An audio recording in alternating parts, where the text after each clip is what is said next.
నీలో ఉన్న వెలుగు చీకటి అయి ఉన్న ఎడల ఆ చీకటి ఎంతో గొప్పది అని రాయబడింది. నీలో వెలుగు ఉంది కానీ ఆ వెలుగు చీకటి అయ్యింది కదా. వెలుగు ఉంది కానీ చీకటి అయ్యింది అంటున్నాడు. సహజంగా వెలుగు ఏం చేస్తుంది? మనల్ని అన్ని స్పష్టంగా కనిపించేలా చేస్తుంది కదండి. వెలుగు మనకు అన్నిటినీ చూపిస్తుంది. మనం ఎలా వెళ్ళాలో, ఏ మార్గంలో వెళ్ళాలో మనకు తెలియచేస్తుంది. కనిపించేలా ఉంది అంటే సపోజ్ పగలు తీసుకుందాం అనుకుందాం. పగలు మనం ఎక్కడికి వెళ్ళాలనేది తడబాటు లేకుండా ఖచ్చితంగా మనం చూసుకుంటూ వెళ్ళొచ్చు, ప్రయాణం చేయొచ్చు ఎక్కడికి వెళ్ళాలని. కానీ ఇక్కడ అంటున్న మాట ఏంటి? నీలోనున్న వెలుగు చీకటి అయి ఉంటే అంటే అర్థం ఏంటి? చీకటి ఏం చేస్తుంది? మన ప్రయాణాన్ని దారి తప్పేలా చేస్తుంది. నిజానికి ప్రయాణాన్ని చీకట్లో మనం ఎక్కడికి వెళ్ళలేము. చిన్న చీకటి ఉంది బయట. అట్లాంటప్పుడు ఎక్కడికి వెళ్తున్నామో మనకు తెలియదు. కానీ మనం చేరుకోవలసిన గమ్యాన్ని మాత్రం, మనం వెళ్ళవలసిన గమ్యాన్ని మాత్రం ఖచ్చితంగా చేరుకోలేము. అది వేరే మార్గంలో మనల్ని నడిపిస్తుంది.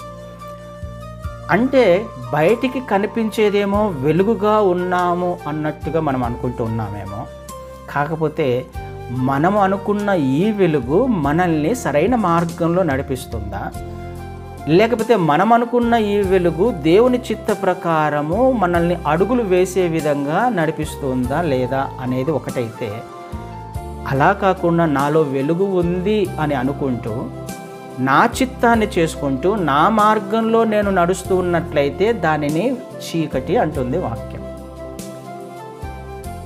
నేను వెలుగు సంబంధినే, నేను క్రీస్తు వారిని వెంబడిస్తున్న వాన్నే అని మనకు తెలుసు, మనం అనుకుంటూ ఉంటాం. కాకపోతే లోపల ఏముంది?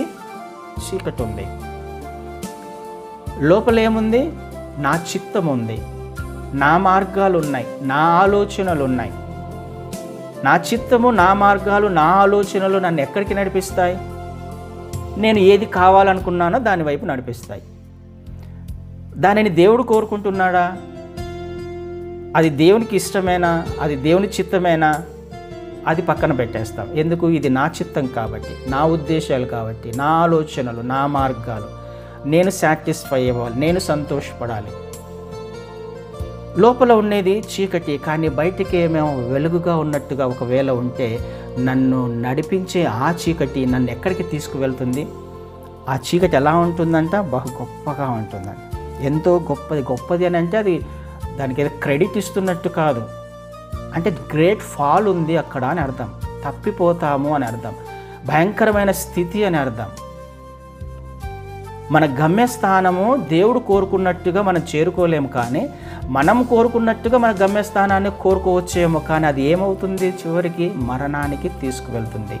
చీకటి అంటే నిత్య నరకమేగా. ఇది దేవుని వాక్యం మనకి స్పష్టంగా తెలియజేస్తుంది. నాలో వెలుగు ఉంది అని అనుకుంటున్నామా? నిజంగానే నాలో వెలుగు ఉందా? ఒకవేళ నాలో వెలుగు ఉండి నా స్థాన్ని చేసుకుంటున్నట్లయితే ఖచ్చితంగా మనము చేరుకోవలసిన గమ్యస్థానాన్ని ఖచ్చితంగా చేరుకోలేము. దేవుడు ఏం చూస్తాడు? నాకు వెలుగు లోపల ఉండాలి, నా హృదయంలో ఉండాలి, చీకటి ఉండకూడదు. అప్పుడు మాత్రమే నేను చేరుకోవలసిన గమ్యస్థానాన్ని చేరుకోగలను. అప్పుడు మాత్రమే ఆయన మనల్ని నడిపించగలడు.